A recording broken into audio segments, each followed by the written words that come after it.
નવરાત્રિની વ્યવસ્થામાં રાજકોટ શહેરમાં આ વખતે તમામ આયોજકે ફાયર એનઓસી માટે ગુજરાત ફાયર સેફ્ટી કોર્પમાં ઓનલાઈન અપ્લાય થઈ એનઓસી મેળવવાનું રહેશે. ફાયર વિભાગ દ્વારા કેવી રીતે એનઓસી આપવામાં આવશે, શું શું ચેકિંગ કરવામાં આવશે? કોઈ પણ આયોજકો દ્વારા ગુજરાત સેફ્ટી ફાયર કોર્પમાં ઓનલાઈન અપ્લાય થયેલ હશે તેમને ત્યાં જે તે લગત ઓફિસરનું સ્થળ નિરીક્ષણ કરાવી બધા ફાયર ઇક્વિપમેન્ટ વ્યવસ્થિત તેમજ એન્ટ્રી એક્ઝિટ બધું વ્યવસ્થિત જણાશે તો એ લોકોને ફાયર એનઓસી ઇસ્યુ કરવામાં આવશે. આયોજકોએ શું શું બાબતનું ધ્યાન રાખવું પડશે? આયોજકોએ ચાલુ પ્રોગ્રામ દરમિયાન એમને વસાવેલ જે ફાયર ઇક્વિપમેન્ટ છે, પછી ઇલેક્ટ્રિક જે કાંઈ ડિવાઇસીસ છે એ બધાના જાણકાર માણસોને હાજર રાખવા જોઈએ.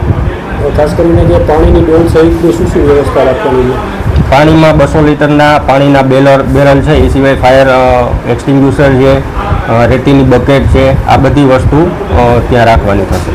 કોઈ પણ દુર્ઘટના સમયે સ્ટાફ કેવી રીતે પહોંચશે? કોઈ તૈનાત રહેશે સ્ટાફ ખાસ પ્રકારનો કે શું કરશે?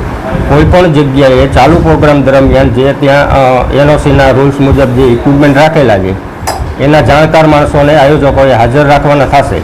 એ સિવાય ફાયર કંટ્રોલનો કોન્ટેક્ટ કરી શકે એવા પર્સનને હાજર રાખવાના થશે.